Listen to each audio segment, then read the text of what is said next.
and it will impact on the organization operation, budget, public image, and customer services. Contract managers will represent themselves in two roles, as a buyer, as a seller. So you as a contract manager, once you will be in the position in any organization, you have to ensure that you understand your position as a buyer, as a seller in both positions. Somewhere in your organization, you will be working as a buyer position, and somewhere you will be working as a seller position. In both positions, you have to understand the contracts and 360-degree of the contracts from the both perspectives.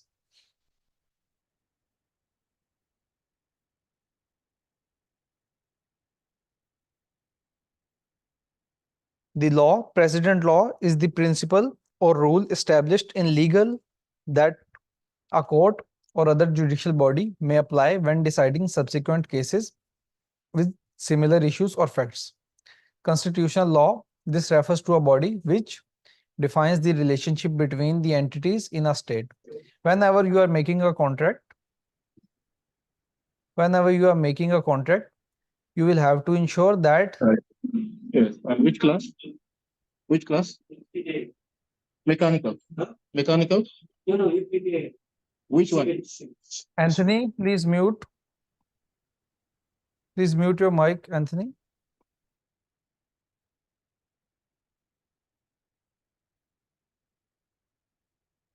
So there is constitutional law, there is statutory law, there is regulatory law.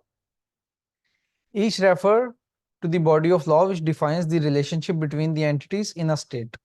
This include the executive, legislature, and judiciary. Not all nations have their constitutions, the rules about the making of rules to exercise the power. Then statutory law, the law of the land, a formal written statement that governs a state, city, or a country. They command, prohibit something, or declare a policy. Regulatory law, this is the administrative law. These governs the activities of the government, including rule making, enforcement, and adjudication, legal process of reviewing, reasoning, argumentation. Opposing parties to arrive at decision include international trade, police, transport, immigration. There are some essential features which have to be there in each and every valid contract. Involve two or more parties that have capacity or competence to a contract. It should define the identity of the party stakeholders to the contract, detail the agreement which include the transaction and consideration, the offer acceptance, mutual assent between competent parties and in correct form, legality of the purpose of the contract, and should not violate public policy or status. Violation of any of these essential features would make the contract defective, thus stated to be null and void. While there are some mistakes which do not make a contract defective, mistakes in quantity, unit rates, value included, mistakes due to terms and conditions included in the contract. Usually a contract is said to be executed when all the parties to the contract have fully performed their contractual duties and obligations agreed under the contract. Contract life cycle. Okay. Once we will talk about the contract life cycle, generally there will be three phases of this. One is pre-award, another one next is award, and the last one is post-award. And according to the life cycle of the contract, we will see the figures which will be coming in the next slides. In that, you may see the pre-award will give and share the inputs to the award, and then further award will share inputs to the post-award. And accordingly, you will have to manage and administrate the contract life cycle overall.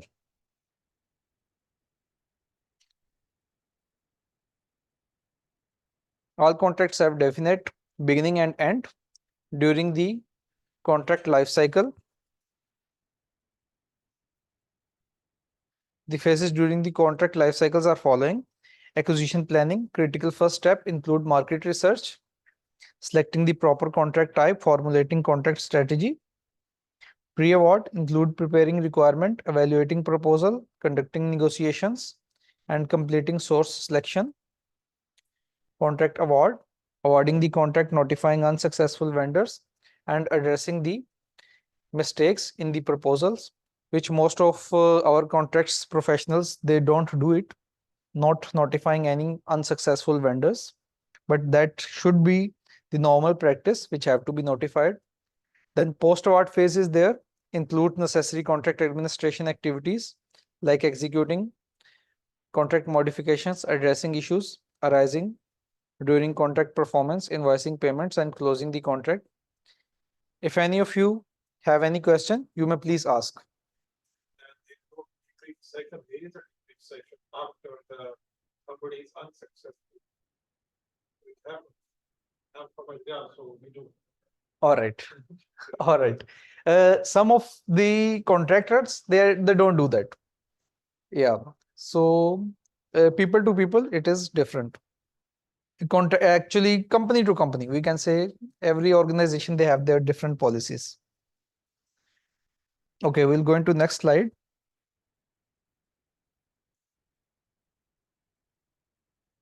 In this, as you can see in the figure, there is pre-award, award, and post-award life cycle. Each and every contract will have their beginning, and in that there will be pre-award, and after that, in pre-award, you will make all the plannings and all the what we can say, the finalizing of the quantities and all the requirements of the contract which you have to award.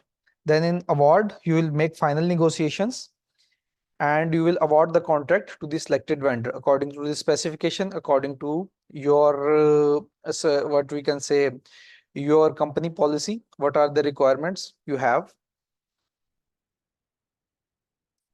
Contracts have significant distinct beginning, middle, and end, and the contract life cycle defines these parameters. The contract life cycle generally consists of 3 contract phases numbered in same book outline competencies. Describe chapter 2. Pre-award, number 2, award 3, and post-award number 4. Figure 1.1 illustrate the flow of the contract life cycle phases.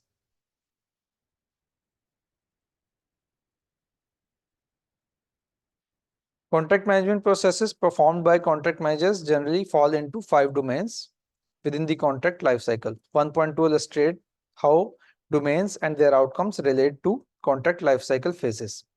Each contract life cycle phase domain has specific competencies and job tasks that together are called processes. In next slide, we'll see the figure. These are the domains and their outcomes. As you can see, first domain is develop solicitation, and outcome will be the solicitation itself. Then next domain develop offer, outcome will be offer, and next domain will be form a contract, and outcome will be the contract. Another domain is perform contract, which we are saying mostly administrator a contract, and outcome will be the contract performance. Another domain, the last domain, is close contract, and the outcome is closed contract. In this, you will verify the deliverables. Whatever the deliverables are required to be achieved, is it achieved? The quality of the deliverables are achieved and complying with the requirement what have been outlined in the contract earlier and which have been asked from a contractor or from a vendor to achieve. So these 5 domains are critical. If you are going in an exam, you must have to consider these 5 domains on your fingertips. There could be a question in exam. This develop solicitation, is it developing a tender document? Developing a solicitation, it is a tender document as well as requesting offers like RFQ in both perspective. It will be in both perspective, like from seller point of view, from buyer point of view. Yeah, from seller point of view, it will be, for example, RFQ. Oh, sorry, tender, RFP, RFP or RFQ, like in both manners. Yes, and for tender, if you are in client side, you will say that you are releasing a tender. In tender, all the requirements, whatever the job scope, whatever the works package you are going to release, to whom you are going to release, and what are the your specific requirements to achieve that contract, to achieve that. Yes, it will be covered under part of the solicitation, all.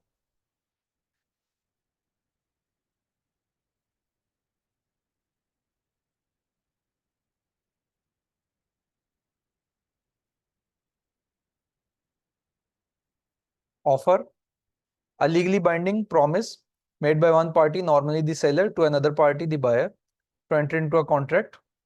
Any offer must have description of the item, delivery, price, terms and condition, acceptance, the act by another party, normally the buyer, assent the ownership of the identified suppliers or services as partial or complete performance, and must be communicated. It is the mirror image of the offer. It may be conditional, expressed or implied. Death of offeree. Now there are some terminologies. If there is death of the, yes, From what perspective it's a mirror image? it is mirror image, that acceptance will be the mirror image of the offer. The acceptance will be signed and stamped by the offerer, who will accept that offer, and that will be the mirror image of the offer. There will be no change into that. You mean in terms of the contract documents or? In terms of the contract document, in terms of the contract document, whatever, for example, you have mentioned XYZ into the offer, then someone who is accepting, he must accept that XYZ into the contract, and it will be the mirror image of that. For example, they should not add many things, or yeah, or any small modification they should not do into that document. So in that manner, it will be the mirror image. Death of the offeree. An offer is rendered invalid upon the death of the offeree. This death of the offeree, as per the US law and as per the SIM book, this have been covered accordingly. But in general organization, there is someone who is already replacing if someone died. So in our organizations and to whom organizations we are dealing with, this clause and this portion is not very applicable. Yeah, but somehow as per the book, this terminology have to be there, and we will cover it. Generally, death or incapacity of the offerer terminates the offer. The offer cannot be accepted if offeree knows the death of the offerer. In case where the offeree accepts in ignorance of the death, the contract may still be valid, although the proposition depends on the nature of the offer. If the contract involves some characteristics personal to the offerer is destroyed by the death. The offer is destroyed by the death. An invitation to treat. It is not treated as an offer, but an indication of person's willingness to negotiate the contract. An indication by the owner of property that he or she might be interested in selling at certain price, for example, has been regarded as an invitation to treat. Revocation of the offer. An offerer may revoke the offer before it has been accepted, but the revocation must be communicated to the offeree. If the offer was made to the entire world, then revocation must be take a form that is similar to the offer. For example, if there is announcement in the newspaper for some offer or some tender, that have to be done in similar manner. In the similar case, if there are emails, if there are letters, that have to be communicated in the same medium, in the same communication channel. Acceptance criteria must be always communicated and can only be accepted by the offeree, that is the person to whom the offer is made.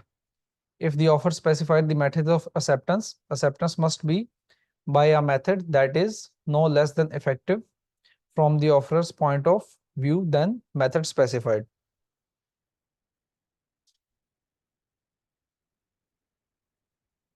Postal acceptance rule. As a rule of convenience, if the offer is accepted by post, the contract comes into existing at the moment that acceptance was posted. This rule only applies when impliedly or explicitly the parties have in excuse me.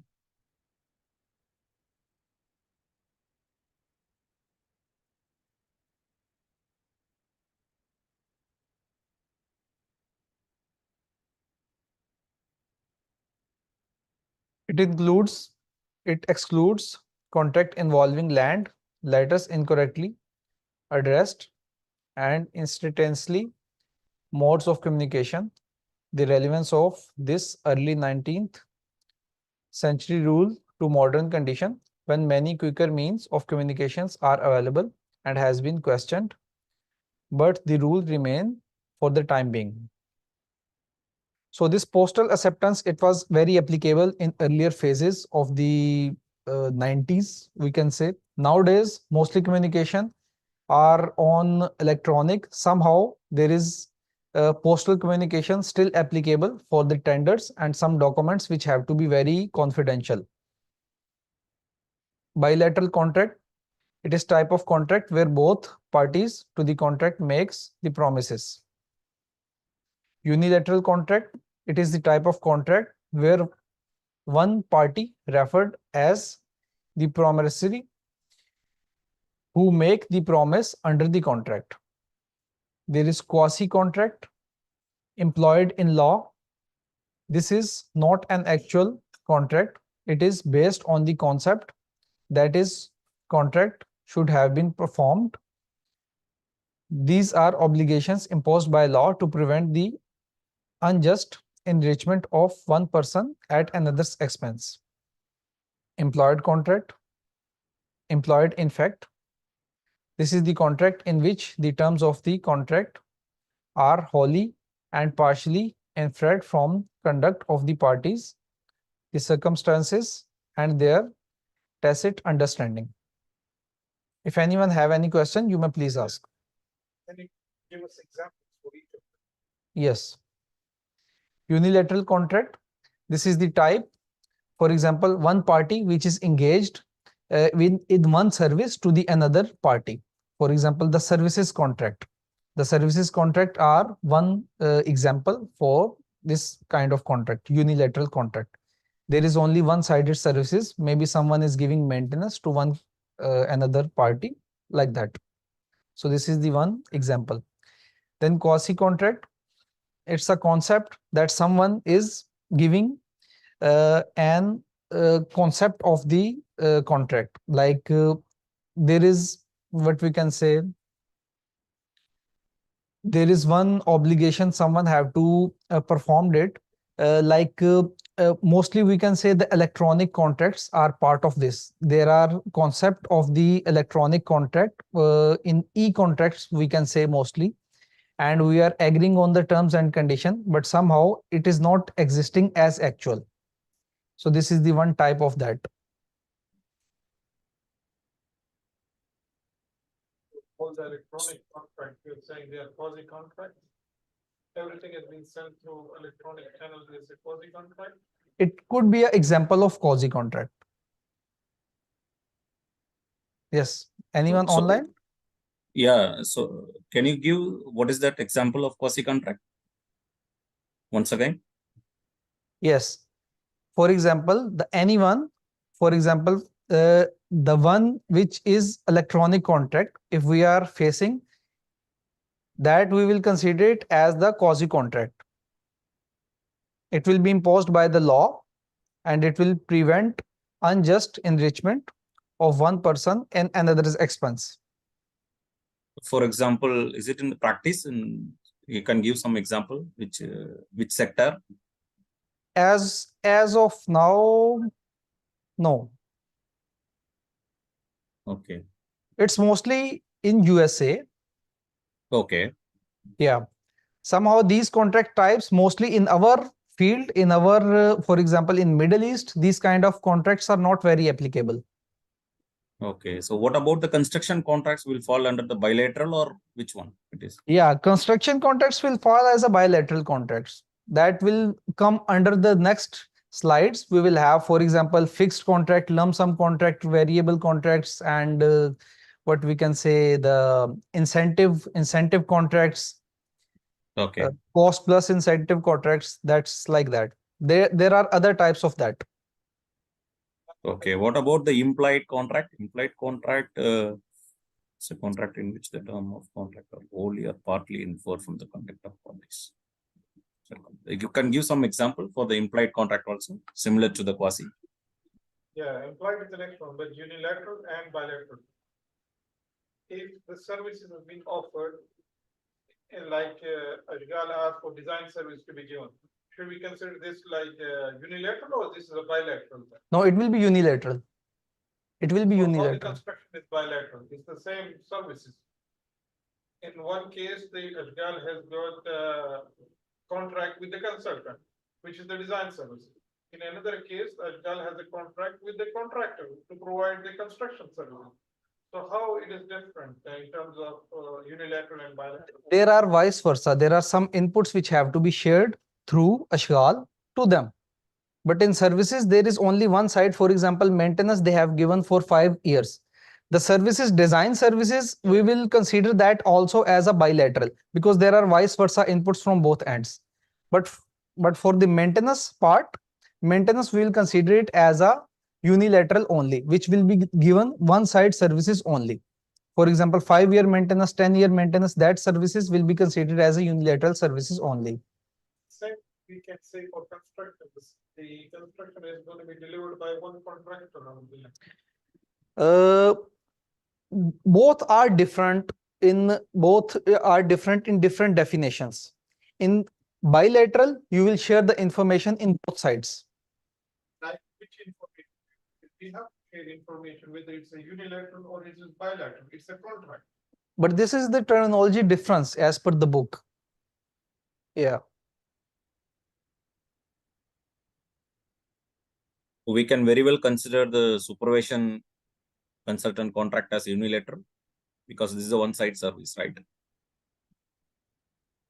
Yes, somehow that will be covered under the unilateral also.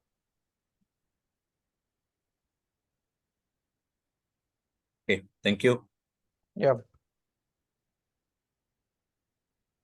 There is express contract. It is a contract in which all terms and conditions of the contracts are very clearly agreed between the parties, either in verbal or written form.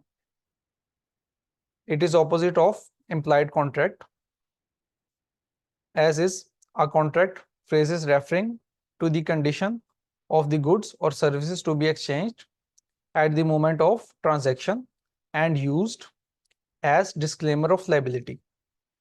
Breach of contract, this refers to the failure without any legal clause, any legal excuse to perform any promise which forms the whole and any part of legally valid contract. So breach of contract, all of you knows that if there is default, if someone who is not able to perform the contract, if there is any clause of breach of the contract, if they are not delivering some deliverable on time, which have to be very precisely delivered on certain time, that will be considered under the breach of contract. Then there is a type of verbal contract. It is a contract that is verbally agreed and still enforceable. This is mostly not preferable by most of the parties and most of the companies because it doesn't have any existing, but somehow there is a contract type which they are mentioning and covering under the book. There can be many exceptions. Therefore, it is the best practice to conclude all contracts formally in writing. Auditory contract, it is contract in which the performance promised by at least one party depends upon occurrence of an uncertain future event. Insurance contract is an example for that. a law binding rules of conduct meant to enforce justice and prescribe duty or obligation are derived largely from custom or formal incitement by a ruler or legislator. Sorry to interrupt. So what is the difference then between the unilateral and aleatory contract? It looks like same. Unilateral, bilateral? No, unilateral and aleatory contract is insurance contract. The previous slide, please. Previous slide, please. Aleatory contract. So it is also promised by one party. And example, insurance contract. No. In this, there is uncertainty involved. There is uncertainty which is mainly involved. If that happen, then this will be applicable. If that will not happen, that will not be applicable. That clause, that is the minor difference in that. It's not minor, actually, the major difference. Major difference. If that happen, then it will be applicable. If that not happen, if accident will happen to the car, insurance will cover that. If not happen, they will not cover it. My cost which I will fulfilling that contract, that will go as it is. So that will not be in case of any return or in case of any any smooth transaction of the contract. And if there is any risk occurrence is there, if there is any problem which will happen, any accident will happen, that contract will be enforced. Understood. Thank you. All right. Non-disclosure agreement. This is the confidential agreement between the parties. It's a legal contract between at least two parties that outlines confidential material, knowledge, or information that the parties wish to share for a certain purpose, but wish to restrict access by third parties. So many companies, they have their confidentiality agreements. In that, they will ensure that all the information which they have, it could be their policies, it could be their patents, it could be their design, it could be their many practices which they are performing. There could be many confidential documents, designs, and that have to be considered under this agreement. It will be non-disclosure agreement, also known as confidentiality. Patents. It is form of intellectual property and is an exclusive right granted to an inventor for a limited time in exchange of public disclosure of the invention. So patent, all of you knows, if there is something new invented, that have to be patent for a certain time, and in exchange of that, the inventor will release that invention to the public for certain time. Royalty, a cost or charge paid for the use of or for rights in a patent in connection with performing a contract or subcontract.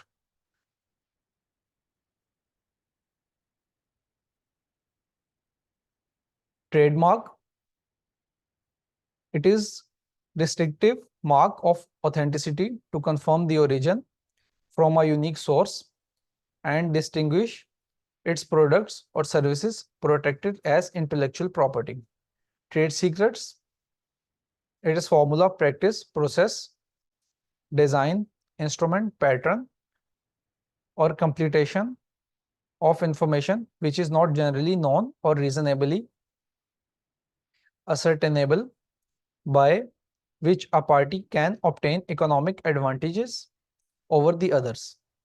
Copyright, royalty-free, non-exclusive, and irrevocable license to reproduce, translate, publish, use, or dispose of written or recorded material, and to authorize others to do so. So these are the all terminologies which all of us we knows. Somehow there are minor differences. We have to just understand it, and we have to keep. Otherwise, for our general knowledge and for our contract practices, these are the very useful information. Conflict of interest, ethics, and fraud. These three terminologies will cover into this. Conflict of interest, COI, occurs when any party or any individual is involved in multiple obligations or interest while fulfilling one of which could possibly corrupt the compliance or motivation for an act in others. Ethics. Ethics is the moral philosophy which answers questions related to morality, like good and evil, right or wrong, virtue and vice, justice and crime. It relates to moral actions, conduct, motive, which is professionally right or benefiting, and conforming the professional standards of conduct. So ethics is very important in our all over the practices of contract that have to be considered while we are practicing any contracts management in any contract. Fraud is a crime and also a civil law violation, which is an intentional deception made for personal gain or to damage, deprive another individual. Hoax is also a deception without any intention. Works, it refers to tasks, services performed to comply with deliverable of the contract. There is temporary work performed to facilitate the construction of any required work by providing access, support, and protection for the facility, as well as assuring the safety reinstated at the end of need. Permanent work, there is task performed as part of the scope obligation but would remain as component of the deliverable under the contract agreed. Plant, any equipment that is required to be installed as a part of the permanent works. These all are the general terminologies. Most of us, we are working and we know this all. Somehow these are the basics. So first three modules, 2 to 3 modules will be covering under the general terminologies, which will be the basis of the contract management, and then after we'll go through the contract phases, which is pre-award, award, and post-award. And after that we'll go through the learn module, learn competency. So pre-award, award, and post-award, it will have their sub-competencies also. There are so many sub-competencies of each of this, and we'll cover all of that in our upcoming sessions. So the contract stakeholders, generally I'll give you the concept that anyone who is involved in the contract, he's a stakeholder of that contract. He might be affected by that contract, or he will affect that contract, or he could be affected by that contract. So anyone who have influence to affect that contract, that is the contract stakeholder.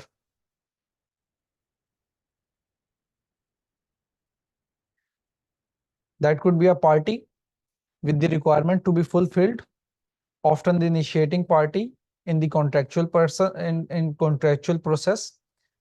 Can have multiple stakeholders who are directly affected by the contract management process. Government contract stakeholders are called upon to participate in developing the acquisition plan, drafting solicitation, writing sole source justification, writing scope of works, serving on advanced contract planning and source selection committees, recommending award of contracts, evaluating contract performances, and assisting in contract management. So in Ashghal, mostly you are doing this and involving multiple designers and involving multiple contractors, which will be the part of stakeholder as a contract stakeholders, and they will have their influence into that. They might have some better design, they might have some bad kind of design, they might have some very ideal design which will increase the cost of the contract more than the budget estimated, initial estimated, and that could affect the contract overall. So the contract stakeholders are important part of the contract. Stakeholder relevance begins with the organization that has the requirement for the contract will ultimately be executed. This stakeholder is generally the end user of the item or service provided under the contract. A program office is responsible for defining the requirement in readily identifiable, clear, concise manner that allows for consistent understanding by all parties involved in the contract management process. The program office may be part of the end user's organization, but does not have to be. A finance office may be the part of the program office, is responsible for identifying the funding used to buy the supply or services. Contracting officer is responsible for executing the contract and ensuring and enforcing contract terms and conditions, including the performance or delivery. In this, they are mentioning contracting officer. It could be a contracts manager, it could be a commercial manager, it could be a finance manager, depending on organization and designation to whom this works and to whom this scope of work will be awarded. That will be the contracting officer in terms of the book terminology, and it will be a commercial manager for your company. It could be a finance manager, any designation who is authorizing and who is supervising the works of the contracts. He will be a contracting officer as per the book terminology. So there could be a question that contracting officer is responsible for 1, 2, 3. So you must assure that the one who is authorized and responsible contracts management professional, he is the contracting officer as per the book terminology. These are the figure. In this, they are showing how the stakeholders are involved and integrated with a contracts manager. As you can see, the contracts manager is the central hub in this, and there are technical connection with the technical department, with technical team. There is connection between the logistic team, logistics included into this. There is finance, accounting, there is business development, there is legal channel, there is management. It will be the high management, board of directors possibly, or the director of that country managers. Then there are program managers. Program managers who is handling the program, multiple projects and multiple areas of works who are handling. They will be involved into the contract manager, and they will be the part of stakeholders in the contract management. So this how it will be integrated with contracts manager. If anyone have any question, please ask. Business development. What is the business development here at this moment of time? Contract is already there. So what business is developing? Contract is already there. In this, how they are considering the stakeholder. If there is a company, there is an organization, and they want to grow their business, they will learn to seek their business development opportunities and how they have to develop it. That information will be integrated to the contracts manager. So in that part, for example, a one contractor or one client, they want to enhance their business. Finally, all are involved in a business loop. Ashghal, for example, that is the local authority. They might have some business opportunities. For example, for FIFA, they have targeted that they have to have infrastructure XYZ, and they are complying with that requirement. So that information in initiation in 2010, in 2007, when FIFA have been awarded, they will set their target goals in that moment, and they will distribute their goals to their contracts manager, their finance management, their all departments. Accordingly, each and everyone will have their information and they will work into their parts. Same in the contracting business. If a contracting business, for example, one company, they have contract of 100 million, or they have, for example, revenue of 500 million in 1 year in 2023 or 2024. They are targeting in 2026 like 1,000 million, 1 billion, for example. In that manner, they will share the information, and they will set some targets with the contracts manager, and that information will be integrated between the business and between the contracts. So they are important stakeholders into that. Organizational influences. As we know, each and every organization have the influence from their side. It could be positive, it could be negative. there will be influence on contracts management from each and every organization. Organization influences have a profound effect on contract management. Organizational leaders must continuously improve practices, policies, and procedure to inspire effective contract management while ensuring alignment with the organization's missions, vision, and strategic objectives. Those who are charged with following organizational practices, policies, and procedures must do so in a professional manner.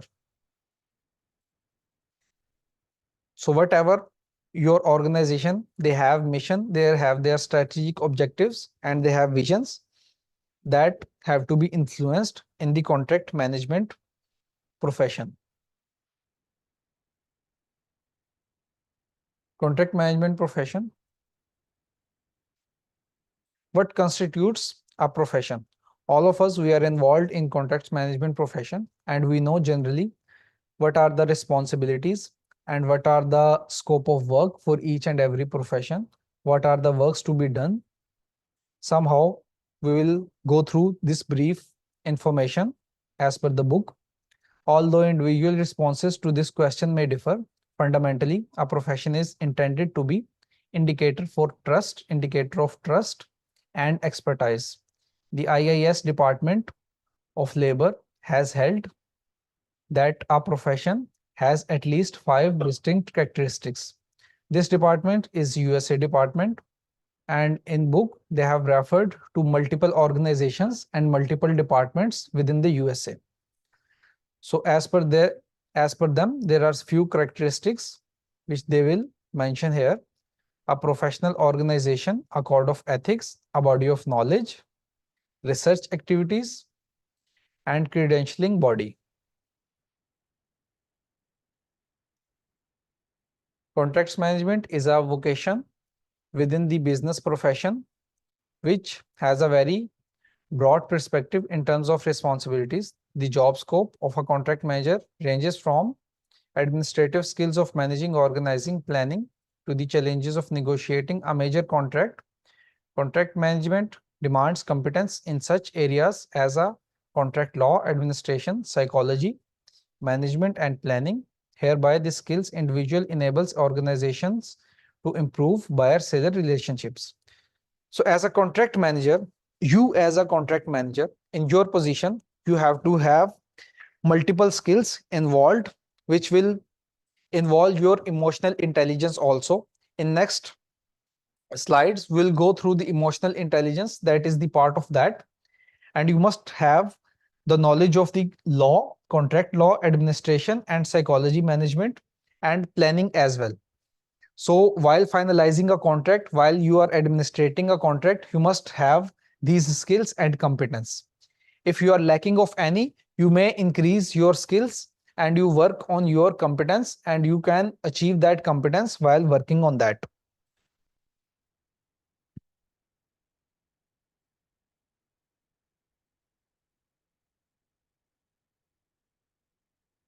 Roles and responsibilities of a contract professional: serves as a primary point of contact concerning contractual matters, plans, directs, coordinates, manages various contracting functions, including creating, administrating,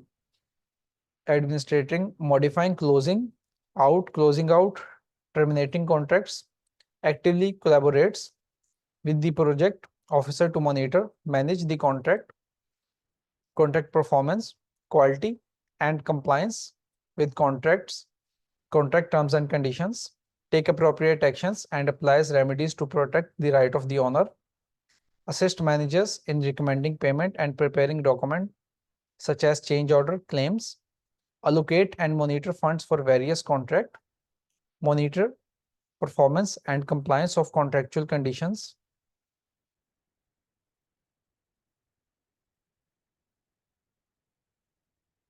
So these are the roles and responsibilities of a contract professional. If anyone have any question, you may please ask. Next, we'll go through the categories based at the services. In this, there is a segregation of the services. There are other types which we'll go through in next slides, in next sessions. Somehow by services, it is segregated by the services: construction contract, services provided contract, partnership contract, franchise contract, JV contract, employment contract, sales service contract, supply manufacturing contract, lease rental, financing, funding, health insurance, procurement purchase, non-disclosure confidentiality contract. Special features of the contract for capital projects. The contracts for the capital projects required to be prepared in detailed and elaborated manner due to typical nature of these projects. Long duration of the contracts, complex nature of the scope under the contract, large number of stakeholders in a project, need for many parallel contracts and subcontracts, potential change to the scope of works, methodology to revise the consideration, need for advance in term, and final evaluations, established relationship to trade off the cost, time and scope. Parties to the contract may change during the contract period. Need for partial completion and taking over certificates.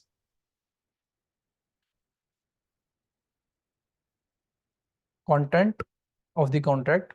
Beside the signed agreement of a contract for a capital project, essentially should include ITB. These are the overall life cycle, and these are the some components which they are mentioning here. And in more details, we'll go into next sessions. For each and every part, we'll have more deep details for everything. As you can see, ITB, RFP, instruction to bidders, tender bulletins, agenda during the bidding period, the offer, bid, proposal, the acceptance, LOA, LOI, the completed contract form, the bond forms, bid, advance, performance, retention, general condition of contract, general conditions, special supplemental conditions of the contract, scope of work, plan, specs, BOQs, MTOs or provisions, we can say, change orders, contract modifications.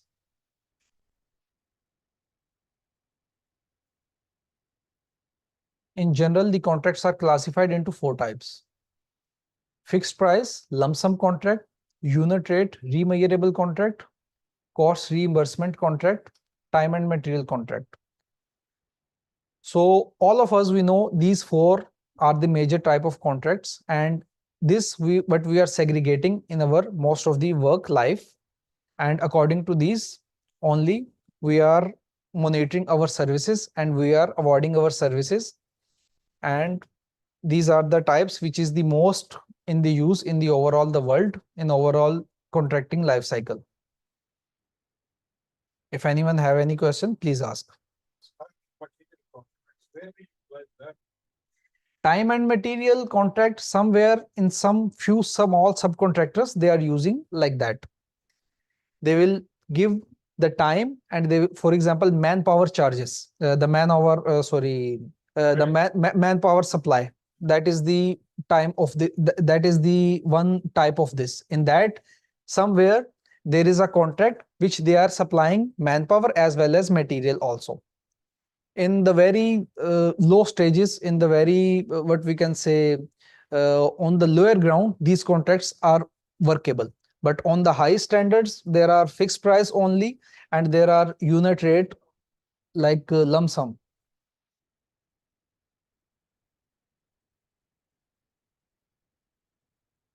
Fixed price, lump sum, these type of the contracts generally provide for a firm price in appropriate cases, and adjustable price.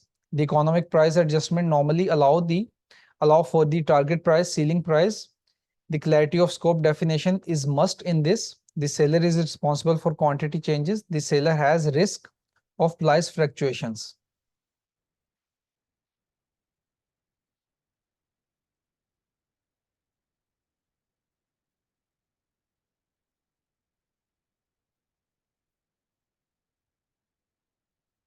Okay, 1.1, this is firm fixed price contract. Provide enough opportunity of fair competition The price is not subject to any adjustment into this. The seller has maximum risk and full responsibility. If there will be any missing point into this fixed firm price contract, he will be liable to provide without partial variation and without any compensation. Minimum incentive for the seller to control the cost. Minimum administrative burden on all parties. 1.2 Fixed price with economic adjustment. Under this provision of economic adjustment, the final contract price may undergo revisions upward or downward based on the occurrence of specific contract contingencies. Adjustment based on established prices beyond an agreed upon level from established or published prices for specific items. Adjustment in form of prices increase or decrease based on actual cost of the labor materials.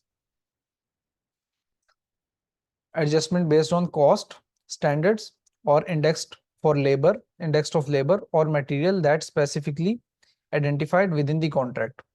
So within this, it is fixed price contract, but somehow there are some economic adjustments, which is the mentioned, which three are the mentioned here. Some economic adjustment, somehow there could be escalation of the material, there could be some escalation of the charges, maybe it could be the fuel. So according to that person will be mentioned into, but it will be the fixed price contract with economic adjustment. If we allow fluctuations, we would term this as a fixed price with the economic. With economic, yeah, because somehow some contracts are maybe very lengthier, maybe 20 years, maybe 15 years, it depending on the duration of the contract. Some contracts are very normal, like 1 year, 2 year. In that, firm fixed price lump sum without any escalation. If fuel price or if there is any charges, for example, if we say some kind of electrical contracts which have very impact by the copper prices. Copper prices somewhere is going high, somewhere is going low. It's not going low from the day one, it is always going high always.